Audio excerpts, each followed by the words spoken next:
Bw'olota embwa kitegeeza ki? Ekyoto kino nakyo kiri so common mu baana ba Katonda. Mukama kikozesa nnyo okutulaga spiritual status yaffe oba ensi yaffe y'omwoyo bweyimiridde eri obulamu bwaffe. Ekyoto kino first of all kitambulirako omwoyo gw'okwaka, kitambulirako eddogo, kitambulirako backsliding. So ekyoto kino kisinziira mu ngeri gy'oba ng'okifunyeemu egabira amakulu gaakyo. Context y'ekirooto kintu kikulu nnyo, tokwata bukwasi kikwate nti buli wendo otembwa ddogo, buli wendo otembwa kwaka, buli wendo otembwa ebira backsliding, era kubeerako ekimu ku ebyo. Kati ekyoto kino nga bwe kiba kifaananye nawe kennyini osooka examining obulamu bwo n'olaba kigabira amakulu g'ekyoto. Sooka muzikirize mbasomera ebyawandiikibwa bitono nnyo wano ye nibakubuulire amakulu g'ekyoto kino ky'okulota embwa. Kitabo ky'Engero essula 26 olunyiriri olw'11. Bayibuli egamba ng'embwa eddiŋŋana ebiseseme byayo bw'abeera bw'atyo omusirusiru addiŋŋana obusiru bwe. Ng'embwa bw'etyo beddiŋŋana ebiseseme byayo bw'abeera bw'atyo omuntu addiŋŋana obusirusiru bwe. Ekyo kya backsliding. Kubikulibwa essula 22:15. Bayibuli egamba ebweru yeri embwa n'abalogo n'abenzi n'abassi n'abasinza ebifaananyi na buli ayagala n'akola obulimba. Bayibuli egambye ebweru ye wali embwa kategedde ako n'abalogo n'abenzi. Obubiri bunootinge abalogo, abenzi n'abassi n'abasinza ebifaananyi na buli ayagala n'akola obulimba. Olugenda mu kitabo kya Filipi essula 3:2. Bayibuli egamba mwekuumenga embwa, mwekuumenga abakozi ababi, mwekuumenga abeesala. Mwekuumenga embwa, mwekuumenga abakozi ababi, mwekuumenga abeesala. Zabbuli essula 22 olunyiriri olw'16. Bayibuli egamba kubanga embwa zinneetoolodde, ekibiina ky'abo abakola obubi bantayizizza, bampummudde engalo zange n'ebigere byange. Kubanga embwa zinneetoolodde, ekibiina ky'abo abakola obubi bantayizizza, bampummudde engalo zange n'ebigere byange. Ekisookera ddala osobola okwetanga olaba akabwa kakuunyaawunyako. Ekyoto ng'olaba akabwa kaze kakuunyaawunyako. Bw'ofuna ng'ekyoto kino kyolina okusooka ng'okubanga okola ng'omwana wa Katonda kwekebera. Ki kyolina okwekebera? Omwoyo gw'okwaka, ekimu. Omwoyo gw'obwenzi, ebibiri. Emikwano egikwetoolodde nga tebaleeta mboozi za bwenzi, bintu byakwemulabimulabu bityo, ebintu by'olaba ng'omwana wa Katonda, omuli movies olaba, music gw'owuliriza, wani music naye atambulirako, kuno omwoyo gw'obwenzi n'okukola ki? N'okwaka. Bwekebera mu ezo eri andola ng'oli bulungi. Ebiseera ebisinga kino ekyoto kiba kyekuusa ku myoyo mibi egiyita mu ddogo. Olina okwegendereza nnyo ng'omwana wa Katonda ng'ofuna ekyoto kino okuba ng'okebera obulamu bwo n'examininga n'olaba nga mu butuufu temuliimu kintu kyonna kyekuusa ku bwenzi. Tosooka otanga akabwa kakuunyaawunyako nga bwe kugambye, mukwano gwange neyinza okubeera nga attack ekulaga gino emyoyo egiva mu nnyanja wansi marine spirits, kuno omusamba gwa Jezeberi gwegamba ogutudde ku mazzi amangi, n'okuba nga weegendereza mukwano gwange. Number 2, osobola okwetanga akabwa kali wansi w'ekitanda kyo. Wansi w'ekitanda. Nawe ekitanda kikikirira bufumbo. Obanga oli mukyala mufumbo, oli mwami mufumbo, otanga akabwa kali wansi w'ekitanda kyo, mukwano gwange nti nno awo w'okalabye ebeera attack. Nawe oba oyagala okuba nga olitegeera ebirooto byo, olina okuba nga otegeera ekyoto bwe kitandise, wakati we kiri, n'ekikomekerezeddwa kiti ekirooto kino. Obanga obadde olaba mu kyoto ng'akabwa kazze ne kayingira wansi w'ekitanda kyo n'ozuukuka, tokagobye manya mukwano gwange nti nno walumbiddwa dda. Obufumbo bwo buli at stake. Omwoyo guno ogenda kubanga guyingira. Ojja kuba oli awo ng'omusajja alina byakoze by'otayagala, oba omukyala alina byakoze by'otayagala. Oluusi nga olaba olwanagana n'omwoyo guno gwaki ogw'okwaka. Okulaba nga omwoyo guno olwanagana gwaki kana akabwa kuwaloose. Nawe akabwa kuwaloose mukwano gwange tekabeera kabwa, just ebirooto is a message.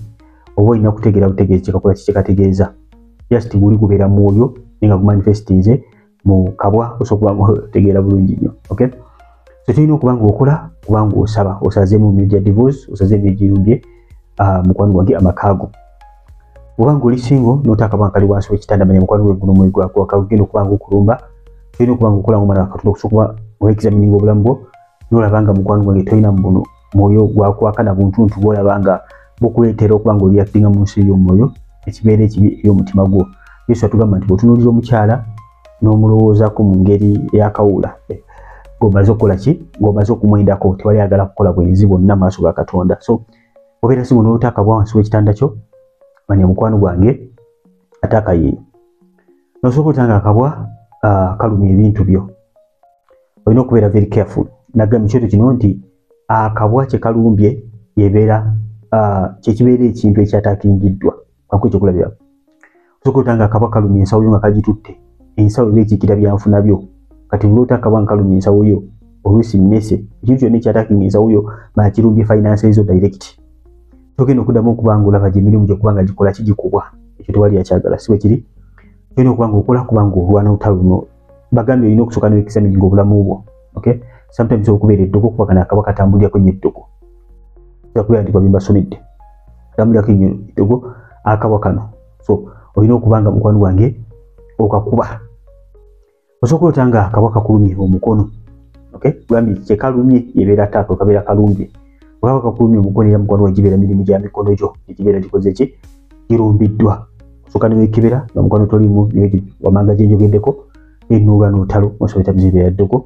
Obeera careful okuwakinga ebirooto ebirala mukama byazzaako emabega oba ebirooto ebirala bigenda okuba nga biddako. Osooka otanga akabwa okagoba mu nnyumba yo. Okay, mu nnyumba yo ng'olaba ogoba akabwa oluusi kagenda bwe kadda oluusi nga kagoba ne kagenda ne kadda kagoba genda ne kadda. Ebyo singa mukama Katonda bakulaga omwoyo guno ogwa kwaka oluusi obwenzi byonna byonna ebyekuusa ku mwoyo ogwo nga mukama akulaga mukwano gwange not fully delivered. Okay, osaba bwoddamu ojja kutanga akabwa okagoba bwe kadda sebo nga okagoba akabanga akakutya tekakola ki ne kakomawo. Okay, so kino ekyembwa olina okusooka ne weexamininga obulamu bwo ng'omwana wa Katonda. Bw'otakikola ekyo ojja kukuba eddogo okobe naye nga sometimes weetaaga kubanga obaako ebikola by'okyusa mu bulamu bwo then olyoka olwana olutalo wankule bulungi nnyo. Nawe osooka okulota ng'akabwa kano kate kagoba muntu mulala tekagoba gwe ku mulundi guno ate kapirimpya muntu mulala gwe kagoba oluusi gwe kalumye manya nti mukwano omuntu obanga omutegedde ebeera ataaka ku muntu oyo. Olina okuba nga okola omutegeezaako wabanga ategeera ebintu bwa Katonda ne musaba kubanga mukwano gwange mulibyokinga omwoyo guno obuba gulumbye naye kenyinasa okwexamininga obulamu bwe n'aba nga alaba ekiba kigenda maaso.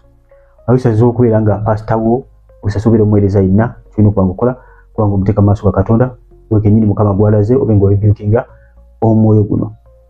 Sometimes okulaba akabwa nga kali mu kkanisa ate kali mu kkanisa tekali so manya mukwano gwe Katonda bakulaga nti omwoyo guno gulumbye ekkanisa omwoyo gw'obwenzi guno gulumbye ekkanisa. Ekitegeeza nti buli muntu yenna abeera mu kkanisa abeera mwenzi but generally olina okulaba nga ekkanisa egudde eddalu. Ekkanisa nga egudde eddalu gutabaala ne guyita mu kwaya ne gugwa mu ba asha ne guyitawa mukama ebazibwe nnyo. Anyway bulaba omwoyo guno nga gulina egulumbye bwonna akabwa kalumbye ekwaya kalumbyewa kanisa kono wagiyimirira ekyo ekitegeeza. Bw'obanga tunaba kusubscribinga ku eno channel subscribinga kona kade selectinga all bwonna kikola ekyo bw'onateekako bintu video ojja kuba nga oba obukwaba basooka okuba nga bafuna notification osobola okuba nga olaba videos mangu nnyo ddala eno channel buli mwana wa Katonda wena ogyetaaga. Waka buno mbulaikinge kijja kutuyambako okuba nga butambula. Nosooka okulota nga olaba oliisa akabwa ng'oli mu kuba nga oliisa akabwa okaba ebyokulya oliwo nga oliisa akabwa manya mukwano gwange ebiseera ebisinga oyinza okuba nga oliisa omwoyo gw'okwaka. Oliisa otya omwoyo gw'okwaka? Oba omwoyo guno gwa Jezeberi ebikuyita mu bintu by'olaba ebintu by'olowooza kyekirala n'ebikolwa byo ng'omuntu by'okola oluusi ennyambala yo oluusi ebigambo byo. So weekebere mu bikolwa byenjogeddeko mu vidiyo eno olabe mukwano gwange nga toyina kintu ky'okola kibanga kyempewalinga omwoyo guno okuba nga oguliisa kubanga bw'onaa guliisa mukwano gugenda kukuzikiriza. Okay, Bayibuli egamba nti nno okwagala bwe kusukka kuleeta ki? When the desire grows ezaala ekibi. Ekibi bwe kikula kizaala kola ki?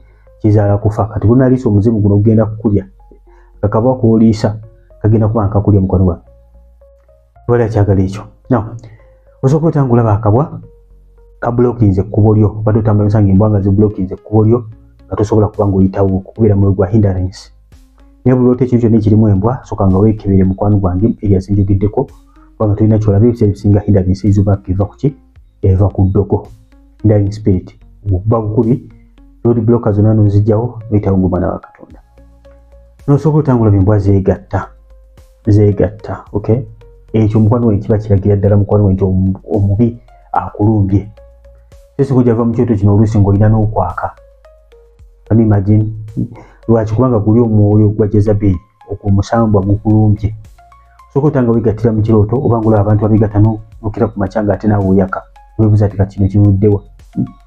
So olaba obwanga bwegatta mu kirooto nogubeera mwoyo gwakwaka bwe guba gukulumbye ekigendererwa kubanga gukwambala kwetera ebikola ebibi okuzikirize. Osobola okulota nga olaba ose akabwa obanga iza kukubanga okatta ebibeera spiritual fair kulaga nti mukwano gwange otakubangula n'otalo kubanga owangula omwoyo guno. Sometimes oli mu kusaba n'okusiiba oli mu kuba omwoyo guno n'otanga okuba akabwa. Mukama Katonda bakulaga ekigenda maaso mu nsi ey'omwoyo okuyita mu ssaala zo. Wakawangudde Mukama bakulaga nti owangudde. Era ng'obadde mu kusaba n'okusiiba ng'oli oba okuba muzimu guno ogw'okwaka. Kakuwangudde Mukama bakulaga mukwano gwawe weetaaga kubanga oyongeramu amaanyi okubanga okola ki osumululwa. Osobola asimanyi bwembwa enzirugavu njogeddeko ote embwa enzirugavu ekiikira manyi gekisikiza pure probably sebisinga libeera ddogo. Ebikono kankomaawo mwebale kumpuliza Sikadi Brothers TV eno bagiyita Chosen Nation. Tuli balokonya kweno channel tuddamu ebirooto n'okuyiga ku topics endala eziri meja eno channel buli mwana wa Katonda olina ogyetaaga. Obanga kutuusa ntona subscribinga kona kade selectinga all wona kikola ekyo buli banatekanga buli video jabeera omu kwabasooka okufuna notification osobola okubanga olaba message mangu nnyo ddala. Sebikono mbeere bulungi akavidiyo akaddako okulota kapa kona wano waggulu jakola akavidiyo ak'okulota kapa kitegeeza ki. Kale mbeere bulungi mweraba.